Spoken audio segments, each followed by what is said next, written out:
But the redemption side is equally, if not more important. Are you looking to get the most value from your points? Well, in this video, I'm going to tell you a few tips for making better reward travel redemptions and adding more value to your points. Hey everybody, I'm Waller's Wallet, and this channel is all about credit cards, credit card rewards, and showing how you can use your points and miles to travel for less. So that interests you, consider subscribing and turn the notification bell on as well. Also, don't forget to hit that thumbs up button, it really does help the channel out. Now, award travel can be quite overwhelming to learn. There are so many programs and options when it comes to using your points. And some options are just going to be better than others if you know how to use them. Now, if you've watched the channel, you'll know I've always told you you can make award travel as difficult or as simple as you want to. But learning the basics can get you really good value, but going beyond the basics can get you great value for your points. Because the secret sauce to getting maximum value for your points is in the alliance and non-alliance partners from programs. Because each program has their pros and their cons plus their sweet spots, and a few programs offer some great benefits to extend your travel to even save you more points and see potentially more destinations. And learning these programs is where it gets confusing for people because it can be a lot to learn. And I'm personally always trying to learn something new with partners just because they can offer you so much value. Now, if you've happened to see my award booking demonstration videos, a lot of the time we're using partners to make trips happen. Now, let's get into some things you need to know about partner awards and ways to get better value from your points. Let's start off with the fact that it is time consuming. This might be one of the biggest factors for people to not learn partners. It takes a lot of time and there's a steep learning curve to award travel.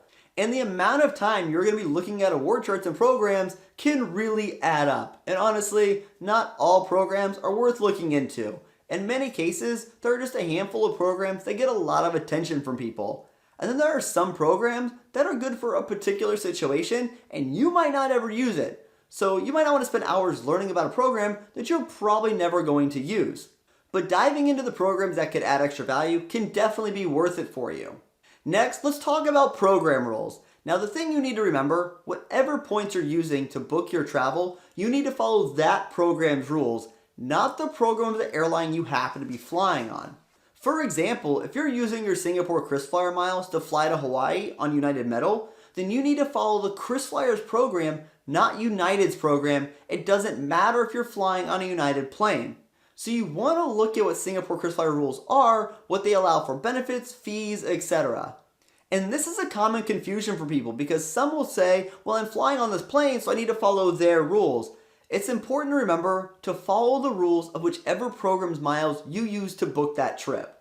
Next, don't transfer your points until you confirmed the award space. And this one seems to trip people up all the time. As a general rule of thumb, if there is saver space available, then it should be bookable by partners. But until you confirm that space, you do not want to transfer your points from your account because once you move those points, they're stuck in whatever frequent flyer account you just moved them to.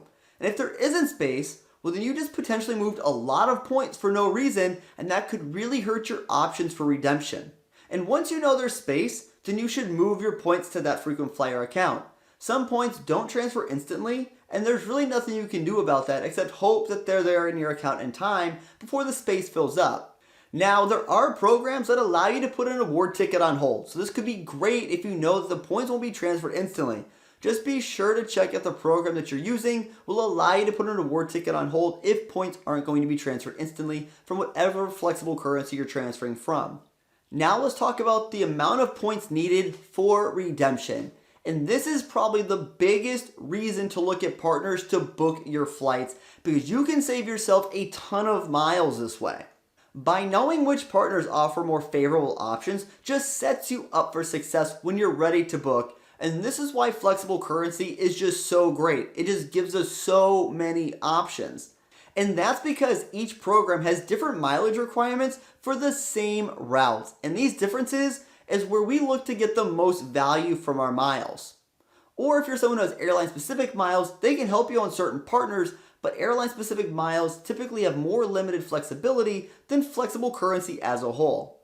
And for an example, if you watched my award booking demonstration video for Hannah, I talked about the fact that she could fly the same exact flight flying to Ghana where she could spend 120,000 Delta miles or just 60,000 Virgin Atlantic miles for the same exact flight.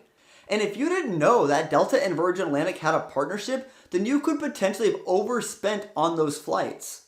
And the points required for a destination can really vary depending on the program. So knowing about partnerships can potentially save you thousands and thousands of miles, and that means more miles for a future trip. Now let's talk about looking at programs differently. Now what I mean here is thinking about possible partners when you see an airline. For example, if I were to see you flying United was an option for a certain flight to Europe, I start thinking about other Star Alliance partners that could give me more value. I'm thinking Aeroplan, ANA, Avianca, or even potentially Singapore Airlines. And thinking in terms of partners that you can use, it'll really help speed up the process of programs you're going to search. But the deeper you get into learning partners, you should start to think about the options that could bring better value to your points instead of just the airline listed to you on Google Flights or the airline that you're currently searching. Next, let's talk about fuel surcharges, and this one is a big one for me. Some programs, while they may be more favorable since they might cost you fewer points, they also might tack on fuel surcharges, which really wipes out some or potentially all of the extra value you would receive from using fewer miles. When it comes to fuel surcharges, not all airlines pass them on, and some airlines pass them on for certain airlines. For example, you can book a flight in Lufthansa business class for 55,000 Aeroplan miles, but Aeroplan is going to charge you about $630 in taxes and fees. But if you were to spend 63,000 Avianca miles, you can book that same flight and it would only cost you $5.60 in taxes. And then you have United, it would cost you 70,000 miles for that flight and only $5.60. So while Aeroplan is the lowest in terms of points, the fuel surcharges actually make this a really poor option.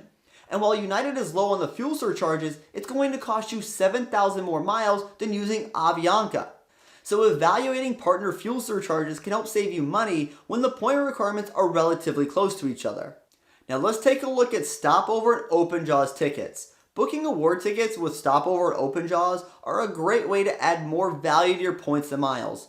But not all programs offer the ability to book tickets with a Stopover or OpenJaw. And if you don't know what these are, a stopover is basically a really long layover of more than 24 hours at a place when you're traveling internationally, and then you would continue on to your final destination. And an OpenJaw ticket is when you fly into one destination and then you have to get yourself to your other destination by some other means. And then you fly back to where you originally flew out of to begin with. And the programs that do offer these can add quite a bit of extra value because you might be able to add on one or more destinations to your award booking at little to no extra cost. For example, Avianca does not allow a stopover. You would need to pay for each individual segment. But you can have a stopover when you book an award ticket using Aeroplan miles. So if you had multiple destinations to see, you could potentially use this benefit to save yourself points to seeing all those destinations. Now, award travel, it takes time to learn, but I definitely think it's worth putting in the effort to learning it. Because one thing I consistently see from people is they spend a lot of time on the earning side, probably because it's easier or it's great to say, hey, I earned 3, 4, 5 points per dollar on a certain transaction. But the redemption side is equally, if not more important. But the redemption side is equally, if not more important. To get great value from your points, you really need to learn airline or alliance partners because this is where you're going to get the most value from your points. So tell me, what are your tips when it comes to award bookings? Hey, if you like this video, consider giving it a thumbs up. And if you know somebody might benefit from this video, feel free to share it with them. And if you want to help support the channel, a simple way would be use links on the website or in the description below. And until next time, safe travels, take care everyone.